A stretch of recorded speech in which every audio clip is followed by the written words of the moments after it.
اور وہاں پہ بیک ڈور چینل ڈپلومیسی جو ہے وہ چلتی تھی. اب ٹریک ٹو ڈپلومیسی بھی وہاں پہ کسی حد تک دیکھنے کو ملی تھی, اور اچانک دنیا میں خبر سامنے آ گئی کہ یو ایس اور چائنا نے اپنے جو کانفلکٹس ہیں وہ اپنے ریزالو کرنا شروع کر دیے ہیں.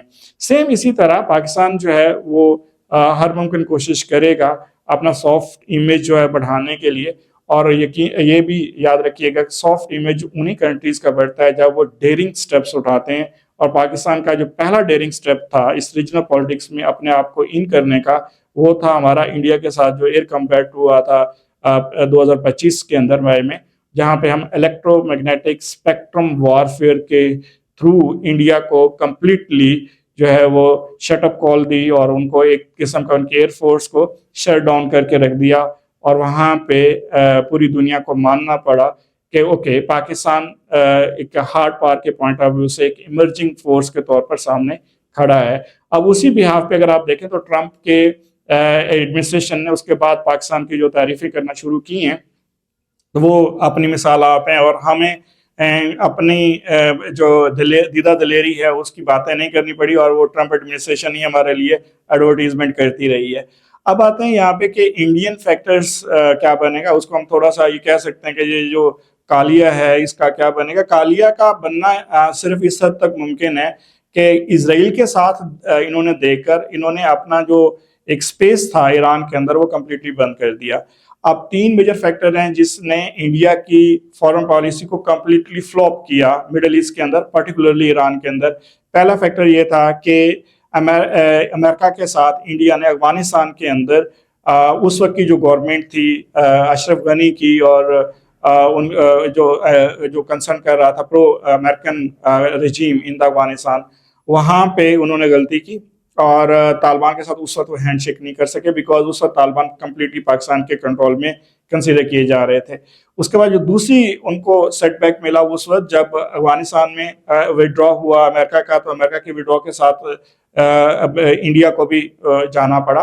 اور تیسرا کنسرن اس وقت آیا جب ایران کے اندر چائنا نے اپنے فارن ڈائریکٹ انویسٹمنٹ کے پوائنٹ آف ویو سے جو ایگریمنٹ کیے آلموسٹ $400 بلین کے, اور ایرانیوں نے کمپلیٹلی کالیا کا بورا بسرا جو ہے وہاں پہ گول کر دیا. اور تیسرا فیکٹر وہ تھا کہ جب کالیا نے اسرائیل کے ساتھ مل کے اپنا ایران کے اگینسٹ گئے, اور یہ میرے خیال میں جتنے بھی آپ انڈین اسکالرس کو سنیں گے وہ بھی اس بات پہ رو رہے ہوتے ہیں, بیچارے ماتم کر رہے ہوتے ہیں کہ یہ مودی سرکار نے کس طرح کی فارن پالیسی کی. اور جے شنکر حالانکہ میری نظر میں بہت ایکسپرٹ کنسیڈر کیا جا سکتا ہے اور ریٹائرڈ بیوروکریٹ ہے, فارن پالیسی سے تعلق رکھتا ہے, لیکن اس کے باوجود انہوں نے کس طرح سے اپنی فارن پالیسی کو ڈیزائن کیا, that was a completely out of question. اچھا, اب یہاں سے جب ہم آگے چلتے ہیں تو ہمیں پتہ چلتا ہے کہ India is at recessive position in the whole scenario and Pakistan is going to be dominant on the behalf of the multiple factors. پہلا فیکٹر وہ تھا جو electromagnetic spectrum warfare ہم نے ون کیا. دوسرا کنسرن اس کے behalf پہ ہم نے سعودی عرب کے ساتھ جو ڈیفنس ایگریمنٹ کیا.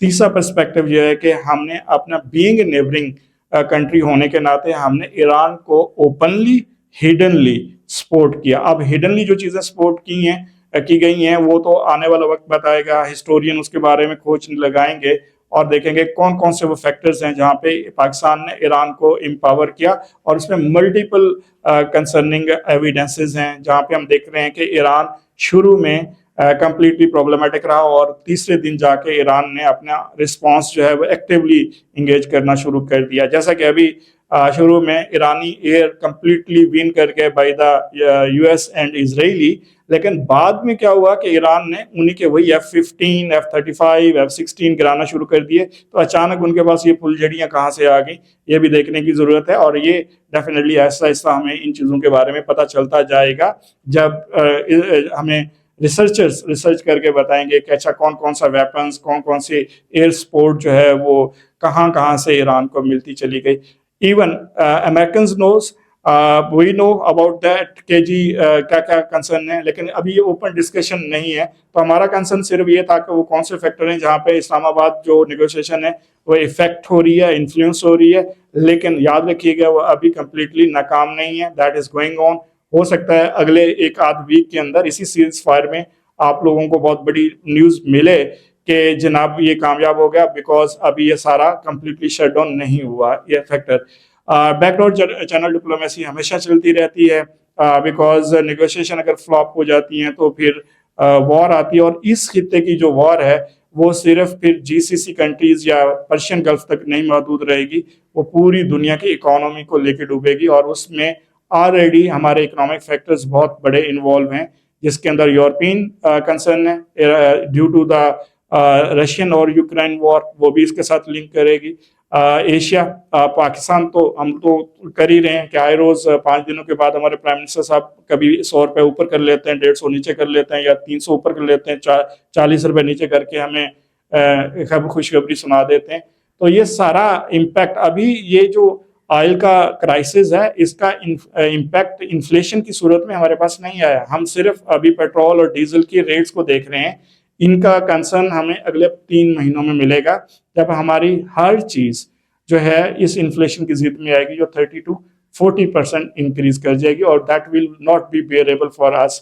تو due to this reason Pakistan کیوں اس کے میڈیٹر رول پلے کر رہا ہے، اس میں ایک فیکٹر تو ہے کہ پاکستان مڈل ایسٹ کا ایک باقاعدہ پارٹ بن چکا ہے.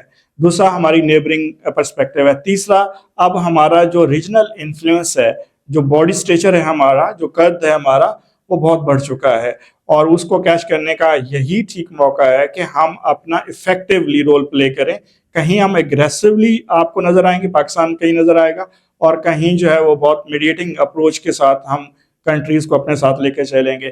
یہ پوڈ کاسٹ اور یہ ہمارا جو ویڈیو ہے یہ ابھی آگے چلے گا، اور ملتے ہیں ہم نیکسٹ ویک میں ایک نیو اپروچ کے ساتھ. اس وقت تک بہت ساری پیش رفت ہو چکی ہوگی اور اس پہ بھی ہم بات کریں گے. تو ابھی جو آپ نے اس پورے ڈسکشن میں ہم نے جو چیزیں لرن کی ہیں، میرے خیال میں وہ میں آپ کو ریپیٹ کر دیتا ہوں کہ وہ آپ لوگ لکھیں، ان کے بارے میں پڑھیں، اور بہت اچھے سے آپ کا اس کا اوپر ایسے بھی آ سکتا ہے، کرنٹ افیئر کا بھی کویشچن ہے، یہ پاکستان افیئر کا بھی کویشچن ہے، اور یہ IR کا بھی کویشچن بنے گا کہ یہ اس میں پاکستان کا جو میڈیٹنگ رول ہے وہ کس حد تک افیکٹو رہا اور کس حد تک نہیں رہا، اور اس میں ہم نے انڈیا کو آؤٹ کلاس کیسے کیا، اور امریکہ جیسی سپر پاور پاکستان میں آنے پہ مجبور کیوں ہوئی. یہ بڑا انٹرسٹنگ پرسپیکٹو رہے گا. اور آنے والے کچھ دنوں میں اس کے اوپر آپ ہمارا ایک کمپریہنسو ایسے آرٹیکل کی شکل میں وہ بھی آپ پڑھ سکیں گے، لیکن اس کے لیے آپ کو ہمارے ساتھ رہنا پڑے گا. Thank you. اللہ حافظ.